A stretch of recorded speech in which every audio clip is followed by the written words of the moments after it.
Today's podcast sponsor is Huber Engineered Woods. And I want to talk to you about zip sheathing and why we use zip sheathing. I know you've heard me talk about it on the podcast before, but I thought let's just lay it out in the simplest of forms.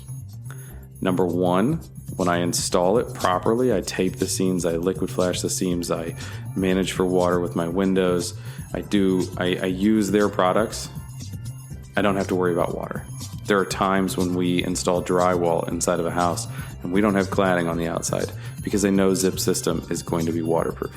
So that's number one. Number two, I can manage for air. So using zip system sheathing on the walls, my last 5 houses we built were all below passive house levels of air leakage. They were all below that 0.6 ACH50. And we're not putting that much effort into air sealing. We're just making sure that we tape well, which we manage for water, we manage for air. And the last 5 houses that I built all had Zip R, because that continuous insulation that comes adhered to the back of my zip sheathing that I'm already putting up and installing, now I have continuous R value that I get the whole R6 or the R9 or R12, whatever it is. I don't see building any other way. It works for us. It can work for you. Make sure you go to huberwood.com and check them out. And Huber, thanks for sponsoring the podcast. Welcome, everybody, to the Unbuild It podcast. I'm your host this week, or this episode, Pete Yost. Got my good fellow podcasters here, Steve Beiser and Jake Bruton. Hello, hello. And the topic is books recommended by UBIP, the Unbuild It podcast. Which is us. Us. That's the us. three of us. Okay. So we're going to pull out some favorites, tell you why we like them, and hopefully there's ones that you might pick up. Does the thesaurus and dictionary count? It does if you use it for work. Full disclosure, everybody, Steve, is allowed to do any book they want. It does not have to be related to building. It can just be something that you learned along the way when you used to go to a library a long time ago. There's this Polish cookbook that my mom used to use to make these like pierogies and głąbki. What's the ISBN number on it? Like I got that International Standard Book. I know what it number. is, ISBN. but Okay. I don't have that number in my back pocket. Okay. What I like Fine. is the contrast of how softly you're speaking when we talk about books. It's like you're almost in a library. Is that what happened? I got that he was talking about his mother, and that was why we had Must be reference. respectful to my mom. Oh, Yeah. okay. Maybe you should. So I'm going to, since I'm the host, I'm going to ask Jake to go with his book number one. I'm going to cheat. I can't wait for this. I'm going to cheat the system. And Is everybody sitting on the edge of their seat like I am? my book number one is not a book. Of course. Why Yep. would it be a book? Exactly. We're referencing books and we Exactly. asked Jake. So why would it be a book? But it upholds the idea of a How book. to Hate the Military? No, it's No? Fine Okay. Homebuilding and Journal of Light Construction. Ooh. I have a standing order with anybody that works for me. If you want those, I will pay for them. And a lot of times I'll just go ahead and order it when they come in. When they start with our firm, I'll go ahead and order those too. So why those two? Well, when it comes to readily available information that comes on a regular basis, that's a smaller investment than handing them a big book and saying, please read this for your job. It's easier for me to go, hey, here, this is Does an Fine hour's. Home Building come with a subscription, a Green Building Advisor also? I don't know if it does. I don't think so. No, but when you don't, buy it. Don't tell anybody, but I have a subscription that my employees use. That's mine. We cheat the system. Even more so that Brian sent me one for free, and I still give it to my employees. I'm cheap on that. Wow, full disclosure. Front. Yeah. It's going to get pulled. They're going to pull that one if they hear this one. So See it work, when Brian. you say that you give them access to, is this hard copy to those two or they online? get, they get a hard copy for both, and I believe JLC's subscription comes with the JLC online, but I think Fine Home Building's a separate price for their online stuff, if I remember correctly. And do you find that either one of those is sort of too focused on cold climate or Northeast, or do you feel like it covers Missouri pretty well? No, but I would say that even though JLC is shorter, as in it generally has a little bit less content in each month, I do get more I'm really going to get him to pull my GBA membership. I'm just saying better things about JLC. I do get more employee questions like, hey, what do you think about this sort of thing? And that may just be the way the content's guided. There's a little bit more homeowner type stuff in Fine Home Building too, but that's part of their audience. So It's interesting, when we were working to develop Green Building Advisor and we were talking about fine home building and how popular it was, I was completely shocked to learn that more than 50% of the subscribers to Fine Home Building are lay people. They really like having the really high quality graphics as a coffee table, which is fine, right? Because that means it also shows the interest in our industry. Yep. I mean, Reisinger's YouTube is that way. Sure, he has almost 1 million subscribers, right? There's not 1 million contractors in the United States. There's not 1 million contractors that watch YouTube. Yeah. So, I mean, it does reach beyond our industry. That's one of the kind of fun things about our industry. People aren't interested in dentistry the same way they are in home building. So to do a good segue to my buddy, the high performance architect, I'm going to say that one of the books that I like to recommend is Designing the Exterior Wall by Linda Brock. And back when Steve and I were working together at 3D Building Solutions, this would have been about 2005, I got asked by Boston Architectural College to develop an online 8-week building enclosure course. And I said, oh, that's great, but there is no building science or building enclosure book for architects. And so I called John Straub, who is, a Canadian building scientist, teaches at the University of Waterloo.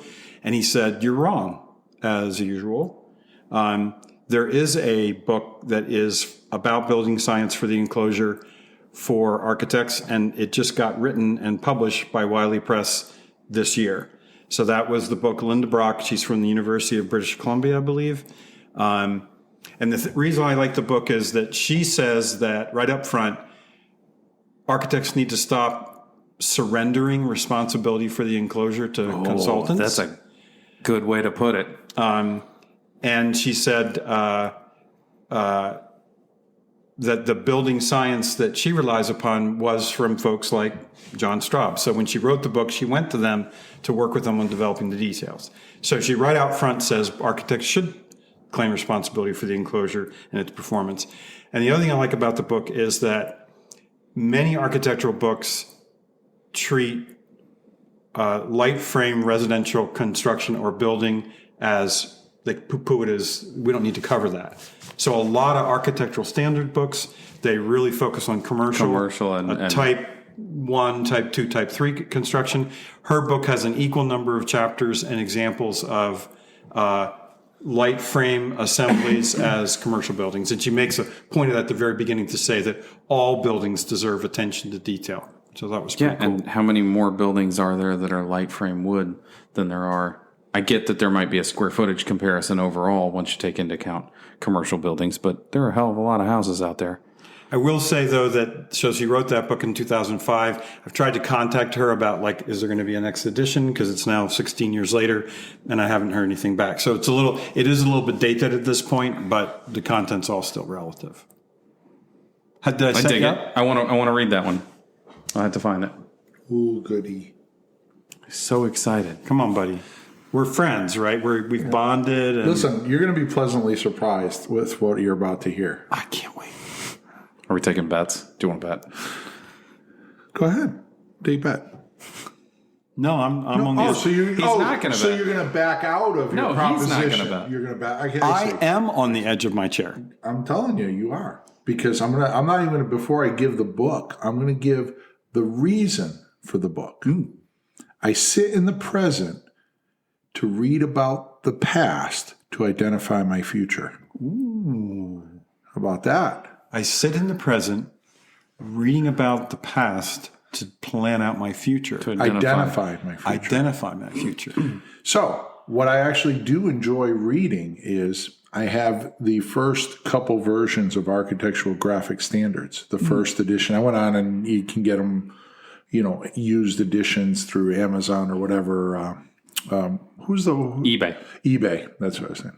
Yeah. So I got those. So it's really cool because the experience is beyond just reading the book. One, there are the first 2 or 3 editions were hand drawn.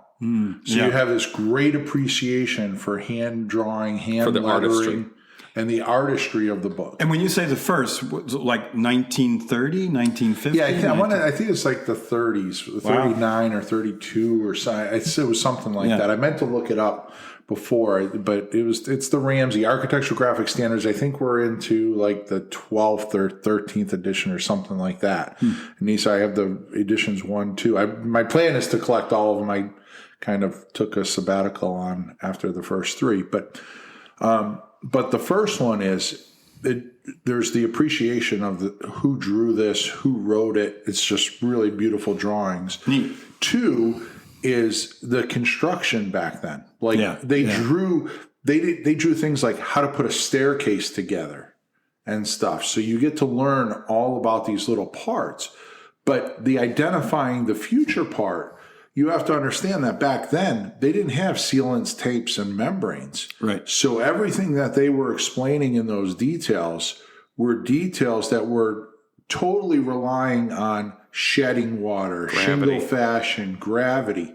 So high capacity of materials, that type of thing. Exactly. So it's a great reference point to kind of see where we were to identify where I want to go, because I can appreciate tapes and sealants and all of that. I'm not saying that they're not good. Right. But They're I'm saying kind of cheat codes, though. But before I go to that level of a solution, I want to make sure that what I've drawn has the right solution. And it's other things too. I just did this house that was it was a renovation, and it was very labor intensive as far as the interior trim work. Well, we didn't just put up a square stock molding on these. We put up little J style moldings where they rabbited it out. And the reason we did that is so that when the boards shrink, you didn't reveal that edge of the ceiling boards and stuff. And so all of this comes out of these older versions about when they did, you want to say when they did things right, but it was the spirit of the times back then. Yeah. It was a hands-on approach that was different than what it is today. Yeah, and it's really cool because, when you read the older books, you can kind of see where they were headed, and then we have now the understanding of history to see, did we go where they thought we were going? It's kind of like somebody that's going to listen to the Unbuild It podcast in 50 years on YouTube, right? Did we have it right when we talked about our crystal ball and where were we going? So I am pleasantly surprised, buddy. That's what I'm here for, man. I was too. So should we just do round robin? Sure. Jay? My second one is not necessarily a book about building, but it is about building. And it's Michael Mayle, I think is his name, A Year in Provence. And it's a book that I give with a sense of humor. Peter Mayle, that's his name. With a sense of humor to all my large renovation clients. And it's a story of a couple from England moving to Provence, France, buying an old home. And the first year that they lived there, trying to renovate and learn the culture and learn the language and exist someplace not in their regular environment. And it's once you read it, it's a very humorous thing for me to pass out to clients, for me, maybe not necessarily them. But it really is about deciding what's important in life and what you should worry about and what you should panic over. And it's one that, it's probably the book that I've read the most in my entire life. I've probably read it 10 or 15 What kind of times. feedback do you get from your clients about the book? I've had quite a few people just really say this is really nice. Yeah. Just really puts things into perspective. Started that Very fire really good. Philosophical approach to what we do, That's cool. So it's called A Year in Provence. A Year in Provence Yep. by Peter Mayle. Yep. And it's a quick read too. And it's probably 30 years old now. Cool. It's not necessarily recent. So my second choice is a book called Water in Buildings by William Rose. And for those of you who don't know, Bill Rose is probably the leading building scientist on institutional buildings, particularly older historic buildings. Most of them are all mass wall buildings, but he's also a building science historian. So the Water in Buildings book has a tremendous amount of research into things like how did we get the ratio for venting roofs and crawl spaces? Where did that originate? And is it based on science or not? And so Is it based on some guy at the code office going, it'll cover. And so he's kind of a Renaissance guy. Bill Rose was originally a cabinet maker in Maryland, and ultimately ended up studying architecture and, becoming a professor at the University of Illinois, Champaign. And he's just the go-to guy for all of us in terms of the historical development of building science. He's also a really great musician. So he's also a really good writer. So it's a pretty easy read, even though it gets quite technical. Wow. Bill Rose, Water in Buildings. You got another one? So what's pretty amazing, when we initially talked about this topic, I didn't have any. 3 more came to mind. Very cool. Books. So the next one is The Most Beautiful House in the World. It's written by Witold Rybczynski, who was an architect for... He made that up. Look it up. I'm just kidding. Look it up. The most beautiful house in the world. Yeah. He's an architect at McGill, I believe, University. Another Canadian. Yeah. I mean, he might not be there anymore. It's a relatively older book. But he embarks on building a barn or a boathouse to build a boat in.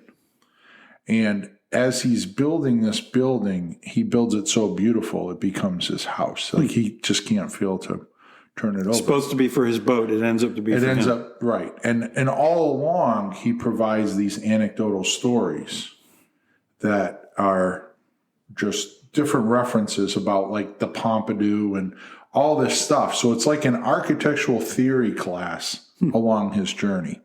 So it's a really easy read, but it's very entertaining. And The Most Beautiful House in the World.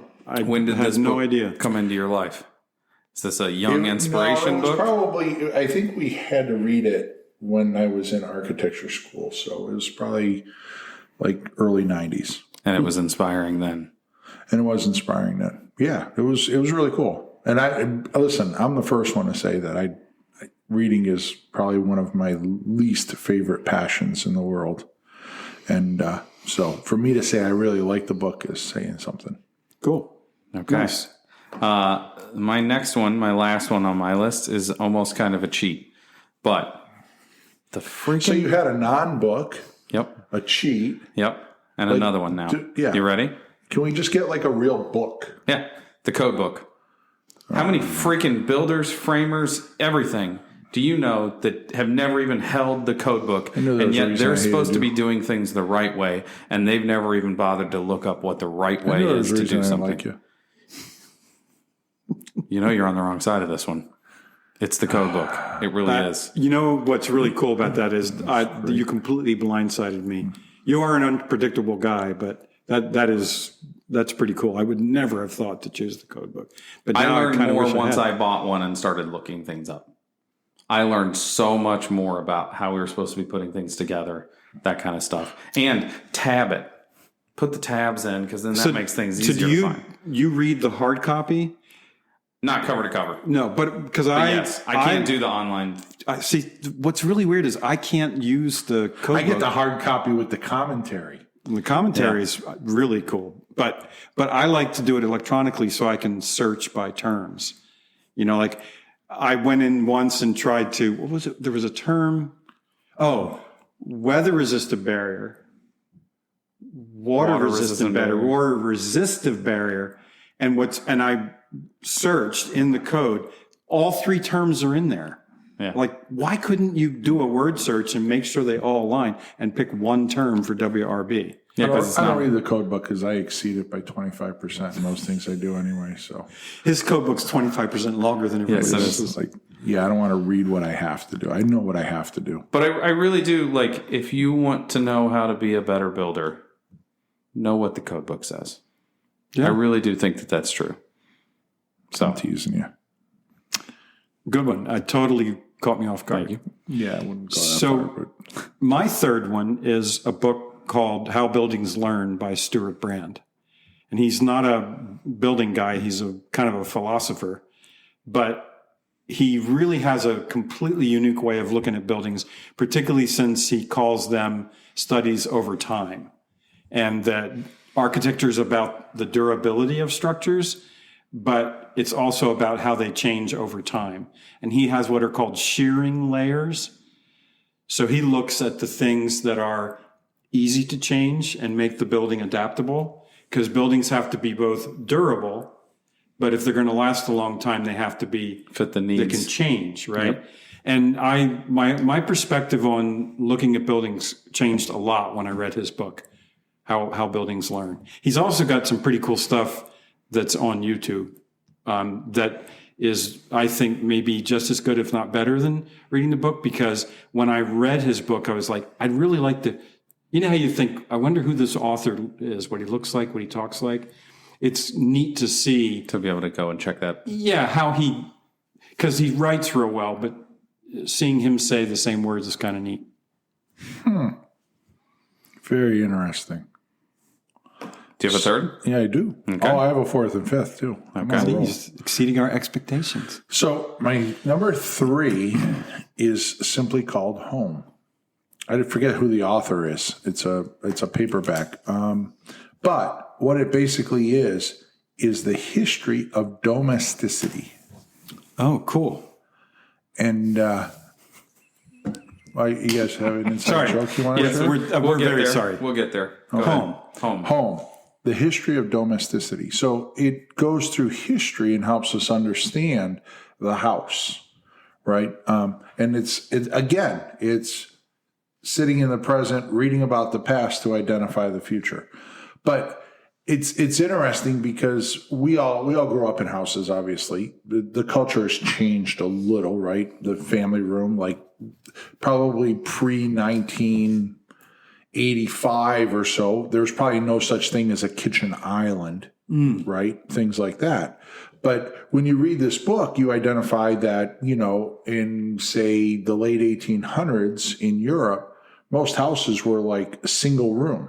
Right? You pulled the chairs off from the edge of the wall. You had dinner. Then you put the chairs there, and over in the corner you went to bed. But you were in the same room. Yeah. And as history would tell it, privacy became an issue. Kind of super privacy became an issue where everybody gets their own bedroom. But it's a really good book to understand. Like, how did we get from sleeping in a tent or a cave as a family unit to now everybody has their own bathroom, attached to a bedroom, and the kitchen has this island. Who's the author again? I don't have that. So it's called Home, the history of It's Home, but it's a history of domesticity, but the book is just called Home. Cool. Very cool.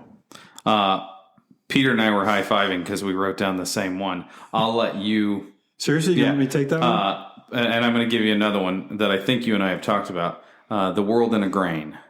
And it really is a survey about how we're running out of construction sand. And that's going to be The World in a Grain? Yeah, and that's going to be the I challenge there's nights I don't sleep because I worry about when we're going to run out of construction sand. But it's very interesting. We really are going to run out of construction sand? Yeah.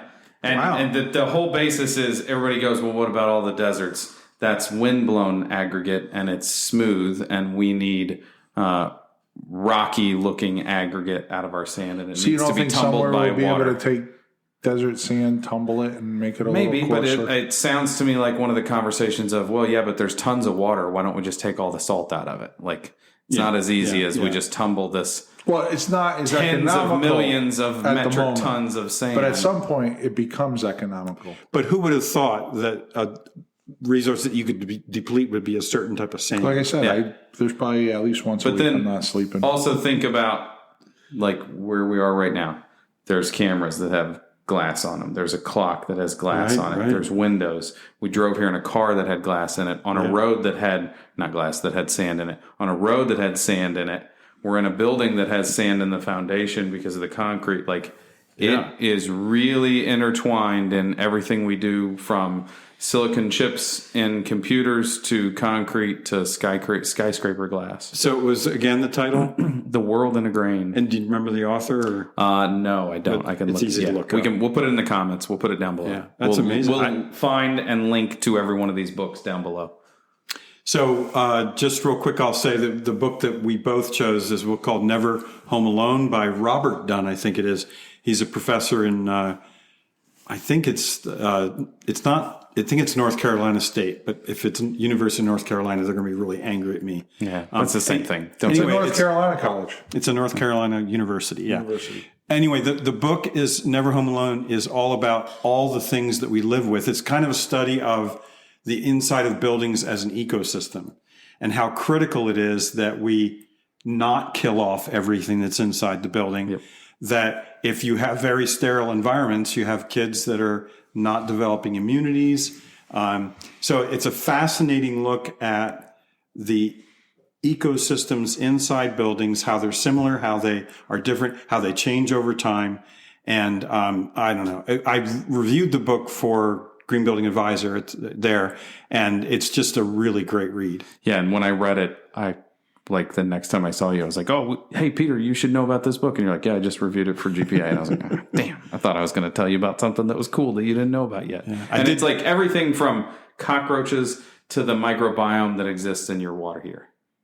Yeah, like it really is a broad spectrum approach to like. Book. Well, and it starts. It's really quite interesting. I know Peter's not selling it very well. And the first chapter is Leeuwenhoek, who invented some of the earliest microscopes. Yeah. And where did what did he study? He studied stuff inside the building.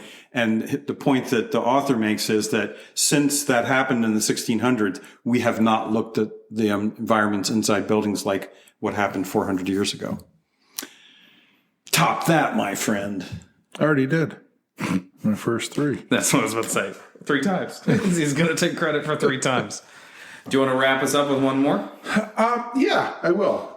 This one is more of it's a non-building book. And he's written a whole series that I've actually read most of them. But Malcolm Gladwell, the Tipping Point.